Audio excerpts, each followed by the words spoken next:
était dématerialisé, c'est-à-dire que ça appartenait à l'État, l'électricité appartenait à l'État. Il y avait des tarifs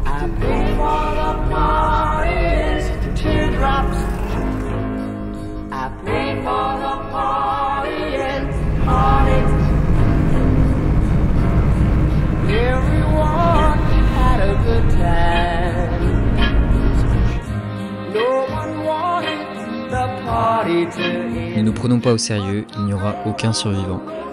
Cette phrase d'Alphonse Allais peut nous aider comme ligne directrice à vivre notre vie comme il se doit. Alphonse Allais, c'était un écrivain journaliste, humoriste du XXe siècle, célèbre pour son humour absurde, ses jeux de mots et ses histoires courtes, plein d'ironie. Et cette citation, empreinte d'un léger humour noir, en est le parfait exemple.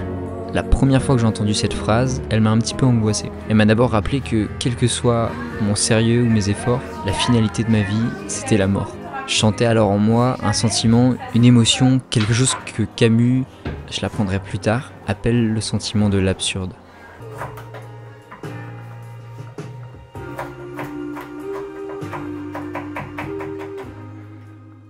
La vie est absurde. Dans son livre Le mythe de Sisyphe, Camus décrit le concept de l'absurde comme le sentiment de confrontation entre le désir de l'homme de comprendre le sens de son existence et l'indifférence d'un univers muet et irrationnel. Le sentiment de l'absurde apparaît lorsqu'un individu prend conscience de l'absence de sens dans le monde. Ça vient d'une rupture entre lui et la réalité. Alors, je suis plus totalement d'accord avec Camus sur un point, c'est que la vie n'est pas par définition absurde. C'est nous qui, par le simple exercice de l'esprit, la rendons absurde. Mais il n'empêche qu'on va tous crever, qu'on soit beau, riche, pauvre, célèbre ou un ermite dans la forêt. Le destin est inévitablement le même pour tous, la mort. Tout ce que l'on fait, tout ce pourquoi on lutte, finira par être englouti comme aspiré par la mort. L'humain, malgré ses rêves de grandeur, est d'une fragilité immense. Même l'artiste, qui cherche d'une certaine manière l'immortalité à travers ses œuvres, cache une fragilité. On peut mourir d'un accident insignifiant dès demain, d'une maladie imprévisible ou d'un simple concours de circonstances.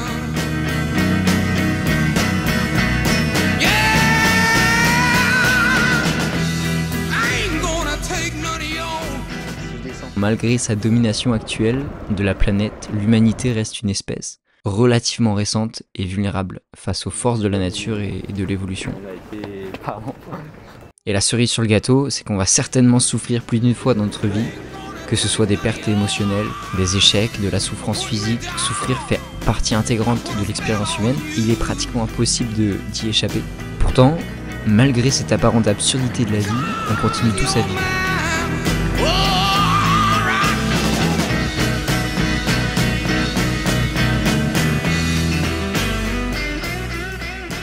Les artistes ne cesseront jamais de créer des œuvres toujours plus belles. On continuera toujours à essayer de gravir des montagnes, à plonger un peu plus profond dans les océans et à être ébahi par le spectacle de la nature sous toutes ses formes.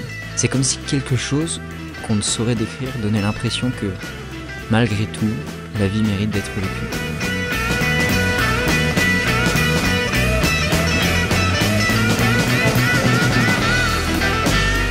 Alors comment vivre en sachant ça ? Que la vie est absurde, mais que quelque chose nous indique qu'elle mérite quand même d'être vécue. Et est-ce que c'est vrai ? Face à l'absurde, l'homme a trois options. La fuite, la révolte ou la création de son propre sens. Chaque option ouvre un chemin différent, une existence différente. Beaucoup choisissent la fuite, le nihilisme.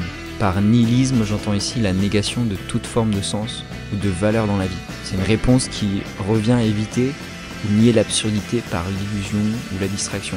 Certains trouvent refuge dans des plaisirs éphémères, des distractions constantes, le travail, les divertissements, la consommation, ou même dans la religion, qui offre, d'une certaine façon, un sens préétabli. Et Nietzsche a beaucoup critiqué cette tentation du nihilisme comme une sorte de renoncement à la réalité de la vie, un refus face à ce qui est.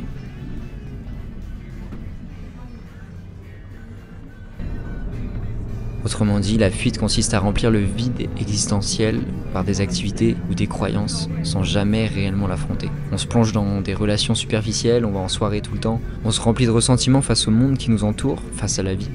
Et on finit par se détacher de la vie elle-même, ce qui nous fait arriver à la fin de notre vie sans avoir le sentiment d'avoir accompli quoi que ce soit, sans avoir réellement vécu. Quand j'étais au lycée et que j'étais dans ce nihilisme, j'avais plus envie de rien. Je m'accablais sur mon sort, je m'auto-mutilais par la dureté des pensées que j'avais sur moi-même et sur l'existence. C'est comme si j'arrêtais de vivre intérieurement. Et donc je faisais plus rien, j'avais plus rien qui m'animait et ça me faisait rentrer dans un cercle vicieux qui rendait encore plus la vie absurde. La vie est faite pour être vécue et si j'arrêtais de vivre, ça la rendait encore plus absurde. Donc en cherchant à fuir l'absurde, au final il devient de plus en plus fort et de plus en plus grandissant. Ça montre bien que même si tu cherches à fuir l'absurde, tu peux le fuir de manière temporaire avec des plaisirs éphémères et tout ça, mais au final il te revient dans la gueule encore plus gros. C'est pas une véritable solution. Ensuite, tu as ce qu'on appelle la révolte.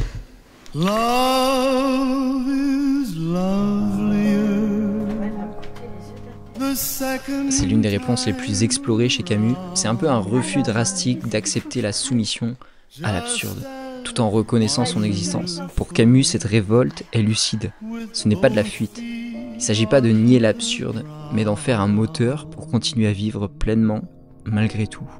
It's that second time you hear your love songs. Camus utilisait l'exemple de Sisyphe pour décrire la révolte. Où en gros c'est dans la mythologie grecque, Sisyphe qui est condamné par les dieux à monter un rocher à l'infini. À chaque fois qu'il arrive en haut du sommet avec le rocher redescend et donc il doit remonter le rocher. Et il dit à la fin de son livre qu'il faut imaginer Sisyphe heureux. La lutte vers les sommets suffit à remplir le cœur d'un homme, il faut imaginer Sisyphe heureux. En acceptant son destin, tout en persistant dans son effort, il symbolise bien la révolte face à l'absurdité de la vie.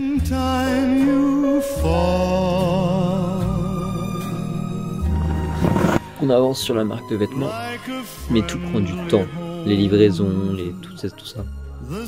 En d'autres termes, se révolter, c'est décider de vivre malgré tout, courageusement, sans espoir de sens ultime, mais avec une intensité passionnée et joyeuse. Et enfin la dernière option c'est de créer, ou plutôt de découvrir son propre sens. Si la vie n'a pas de signification universelle, rien n'empêche l'homme de décider de lui en donner une.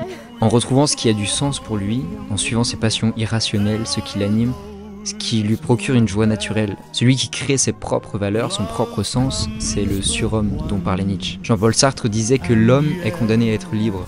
Ça signifie que on peut, à condition d'en avoir le courage, prendre la responsabilité de notre propre sens. Par créer son propre sens, j'entends pas s'attribuer un destin, un sens. Non, le destin est déjà là, le sens est déjà là. Il suffit de le retrouver. En l'absence de sens prédéfini par l'univers, il nous appartient de créer, ou plutôt de retrouver le nôtre. Que ce soit à travers l'art, l'amour ou la spiritualité. La plupart d'entre nous, on comprend pas que on est les créateurs du sens de l'univers, parce qu'on est cet univers. On est tous différents, notre sensibilité fait que chacun va trouver du sens dans des instants différents, des activités différentes. Chacun a quelque chose qui l'anime, et le sens peut se trouver partout, à la fois dans de grandes réussites, des accomplissements personnels, la pratique d'un art qui nous parle particulièrement, mais aussi dans les petits plaisirs qui ont du sens pour nous, qui nous procurent une joie personnelle. Un petit café au matin, le sourire d'un être cher.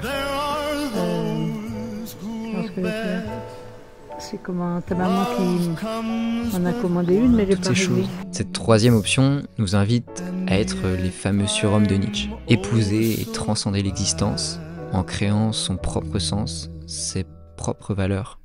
C'est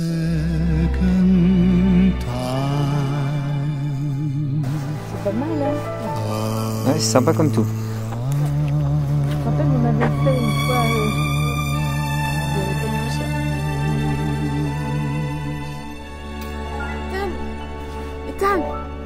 Ethan, regarde. Le temps qu'ils reviennent... C'est de la magie. Ah merde. Ainsi, face à l'absurde, on peut choisir la fuite, la révolte ou la création de sens.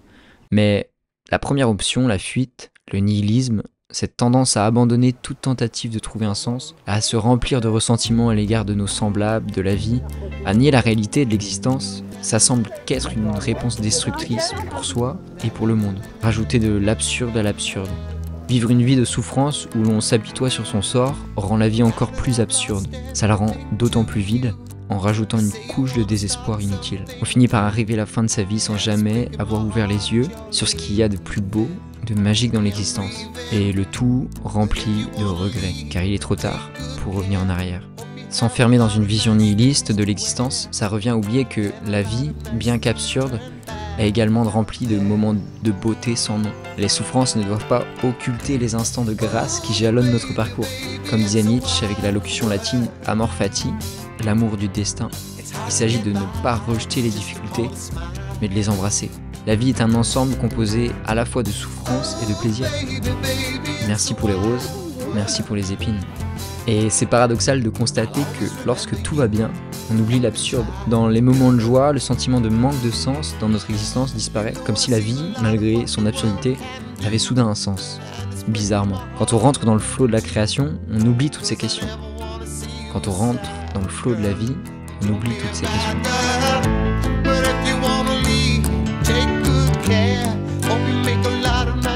Comme si épouser l'instant présent, l'absorption dans la vie, redonnait le sens que l'homme avait toujours cherché. Oh baby, baby, it's a wild world. It's hard to get by just upon a smile. Oh baby, baby, it's a wild world. And I always remember you like a child girl.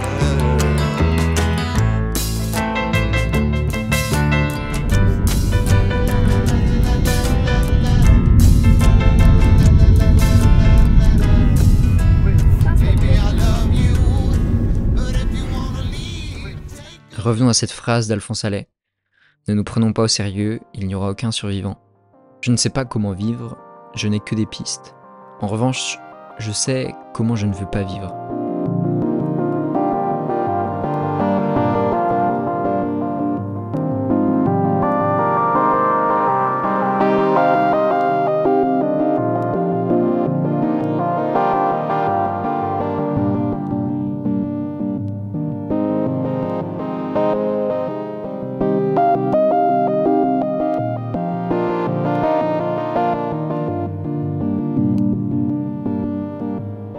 Je ne veux pas fuir. Alors j'ai choisi de non seulement me révolter, mais aussi de créer mon propre sens, de découvrir mon sens. Le réel n'est pas là pour nous satisfaire, la nature et la vie s'en foutent, parce qu'elles n'ont pas de valeur. Elles sont, c'est tout. On projette nos valeurs sur un monde qui n'en a pas, alors forcément, on finit déçu. Accepter avec légèreté et humour la tragédie de la vie, ça permet de trouver du bonheur dans une existence qui, par essence, ne se prend pas au sérieux. J'ai remarqué que lorsqu'on décide d'arrêter de refuser son humanité, sa fragilité, la finitude de notre existence, on commence à entrevoir la réalité de ce qu'est la vie. On découvre une joie naturelle à vivre, et tout d'un coup, dans le tragique de l'existence, on y trouve la source de notre bonheur.